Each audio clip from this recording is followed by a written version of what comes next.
estimate মতে কাম হোৱা নাই মানে অনিয়মটো বহুত হৈছে তাৰে ক'ব গৈছো মানে অনিয়মটো এইটো প্ৰথম কথাটো মানে আমি যে কি ইঞ্চি ফুট এইবিলাক যদি বিচাৰ কৰিব যাওঁ এই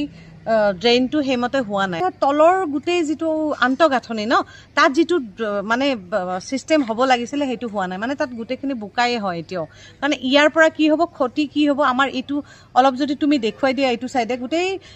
মানে এটা এৰিয়া আছে এইটো গুটেখন পিছফালে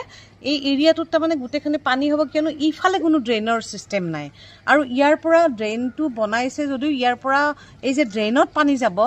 তাতকে মানে ভয়ানক পৰিস্থিতি হ'ব যেতিয়া বৰষুণ বা বাৰিষা হ'ব আৰু ইয়াৰ পৰা পানীটো আমাৰ ঘৰতে সোমাব বা হস্পিটেলত সোমাব গোটেইখন মানে পানী এনেকুৱা হৈছে যে না আমি গাড়ীটো আমি বহুত দিন ধৰি আমি 6 মাহৰ বেছি হৈ গ'ল আমি গাড়ী না ইফাল থব পাৰো ইফাল থব পাৰো কিন্তু আমি মানে খোজকাঢ়িও যাব পৰা অৱস্থা ইয়াত নাই তাৰমানে ঠিকাদাৰ মুকুল বৰা বুলি কৈছে কিন্তু আজি বিধায়কৰ কি অস্তিত্ব আছে বা সেই ঠিকাদাৰজনৰ অস্তিত্বৰ মূলত কোন আছে এইখিনি চাব লগা বিষয় হয় আৰু যাৰ কাৰণে গুৰুগোসাই নামানে কাৰণে আজি এই ব্যৱস্থাটো হৈছে এইবোৰ লৈ আহিছে লেবাৰ মিস্ত্ৰী হিয়তকে আমাৰ সৰ্দাৰে জানে আমাৰ মালিকে জানে সৰ্দাৰজনে কয় আমাৰ মালিকে জানে মালিকজনে কয় আমাৰ ঠিকাদাৰে জানে ঠিকাদাৰজনে কয় আমাৰ বিধায়কে জানে বিধায়কজনে কয় মই নাজানো ইঞ্জিনিয়াৰে জানে তো এতিয়া আলটিমেটলি এটা ঘুৰন্ত প্ৰচেছ মানে ঘূৰি ঘূৰি ক'ত গৈছে ভগৱানে জানে আৰু এই গোটেই ৰাস্তাটোত মানে তোমাৰ এই পেভাৰ্স ব্লক পাৰা মানে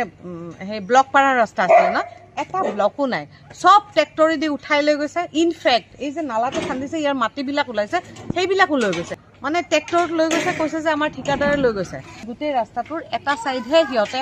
সমান কৰি দিছে তাকো ইয়াৰে মাটি দি দে ইয়াত নতুন মাটি দিয়া নাই এটা ৰাস্তা বনাতে এষ্টিমেটত নতুন মাটি থাকে না নাই যে মাটি দি তোমালোকে ৰাস্তাটো সমান কৰি দিবা ইয়াত একো নাই কিন্তু চৰকাৰে আসলকে মানুহৰ যেটো অভাৱ হলে তাতে সুবিধা ল'ব নালাগে যিহেতু আমাৰ ডিপাৰ্টমেণ্ট আছে ডিপাৰ্টমেণ্টে বৈজ্ঞানিক পদ্ধতিত ৰাস্তাটো কৰা হ'লে পাব্লিক উপকৃত হ'লহেঁতেন আৰু এতিয়া বৈজ্ঞানিক পদ্ধতিত নহয় এটা খাল খুন্দি তলত পানীটো থৈ দিব কিমান দিন থব আৰু ডিপাৰ্টমেণ্টগিলান ইমান ডাঙৰ ডাঙৰ ইঞ্জিনিয়াৰ এছডিও থাকে তেওঁলোকে এটা বৈজ্ঞানিক পদ্ধতিত ৰাস্তাটো কৰাৰ প্ৰয়োজন আছিল আৰু এই পানীটো দুই সাইডে ওলাই যাওয়ার ব্যবস্থা করব লাগছিল ইপিনে হাইওয়ে দি আর নহলে ইপিনে টাউনের ড্রেনেদি ব্যবস্থা করা নাই নাকি এই ব্যবস্থাও নহয় এটুকে এই পানী আপনি দেখা পাইছি রয়ে আছে আর রয়ে থাকিব গোটেই জীবন ভর নয় ডিপার্টমেন্টে এটা ডিপার্টমেন্টে হেমাই করছি ডিপার্টমেন্টটো কনভিন্স কোনে কৰাব বিধায়কে কৰাব পাব্লিকৰ কথা কিয় শুনব বিধায়কেতো আৰু মানে সন্তুষ্টি লাভ কৰিছে কিন্তু বিধায়কে এই ৰাস্তাটো লংজিভিটিটো তেওঁ স্বীকাৰ কৰে কিমান দিন যাব কিমান দিন এই ড্ৰেইনটো থাকিব এই ৰাস্তাটো যিহেতু এখন মেডিকেল এটা আছে এই মেডিকেল এখন যে সদায় চলি থাকিব ৰাস্তাটো যে সদায় চলি থাকিব লাগিব এই কথা তেওঁ ভাবা নাই আৰু এই ৰাস্তাটো হোৱাৰ পিছত মেডিকেলত আপুনি চাব মই আজি গৈছোঁ আৰু পানীত তল যায় এই নম্বৰ ৱাৰ্ডৰ প্ৰফেচাৰ কলনী যিটো আমাৰ ৰঙিয়াৰ অতি মানে ইম্পৰ্টেণ্ট জেগা এই জেগাটোৰ এই যি ৰাস্তা আৰু পানীৰ সমস্যা যি আজি দীৰ্ঘদিনীয়া সমস্যা বহুত দিনৰ পৰা এইটোক লৈ মানুহে বা ইয়াৰ ৰাইজে খাটি আছিল আৰু এইবাৰ মানে দেখিছোঁ যে এই ৰাস্তাৰ মাজেৰে এটা চেণ্ট্ৰেল এটা ড্ৰেইন হৈছে আৰু ৰাস্তাটো অলপ মানে ওখ হ'ব বুলি আমি গম পাইছোঁ বা কাম কৰি আছে কিন্তু এতিয়া কাম কৰি থকা মুহূৰ্তত আমি দেখা পাইছোঁ যে ইয়াৰ কামটো অতি নিম্নমানৰ হৈছে আৰু যিটো লেভেল ৱাটাৰ লেভেল যিটো মেইনটেইন কৰিব লাগে তাৰ কাৰণে কি হৈছে যে আমাৰ হাউচ হোল্ডবিলাকৰ পৰা যিটো আমি পানী চেণ্ট্ৰেল ড্ৰেইনত কৰিব লাগে সেইটো ব্যৱস্থা হোৱা নাই এনেকুৱা হৈছে যে বৰষুণ হোৱাত দেখা গৈছে যে ড্ৰেইনৰ পানীহে মানুহৰ ভিতৰত গৈছে আৰু ইয়াত ওচৰত থকা মডেল হস্পিটেলৰ কাৰণে এটা ভাবুকি হৈ পৰিছে কি আজি এই পানী ষ্টেগনেশ্যনটো তেওঁলোকে যিহেতু এতিয়ালৈকে অৱশ্যে আমি যদিও কমপ্লিট হোৱা নাই আজি এই অৰ্ধ নিৰ্মিত অৱস্থাত দেখা পাইছোঁ যে এইখিনি যদি যিটো মানে লেভেলত কাম হৈছে সেই লেভেলত যদি পানী লেয়াৰ থাকে তেতিয়াহ'লে আমাৰ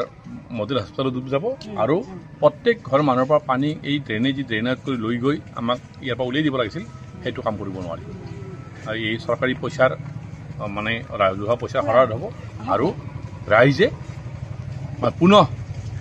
আৰু যোৱা 20 বছৰ 25 বছৰ ধৰি আকৌ এবাৰ আকৌ মানে শিক্ষাৰ জোলঙা লৈ প্ৰতিনিধিৰ মুখে অফিচে যাব এতিয়া ডেম'ক্ৰেচি এটা কালচাৰ হৈছে যে কণ্ট্ৰেক্টৰ অফিচাৰ আৰু প্ৰতিনিধি এইবিলাক এটা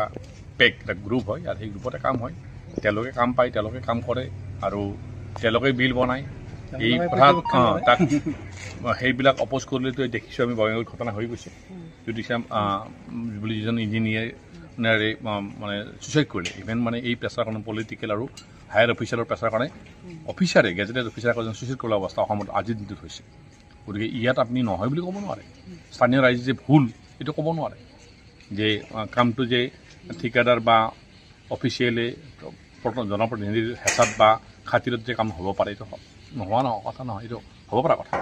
বাপৰে সাংঘাতিক আমিতো এই হাই 1 বছৰ মাথা যাতনা ভুগিছোঁ সমস্যা মানে আমাৰ এইটো গলি এই গলি যে পানীৰ জাম হৈ আছে পানী ওলাই নাযায় বৰষুণ দিলে আমাৰ চোতাল গোটেই ডুবি যায়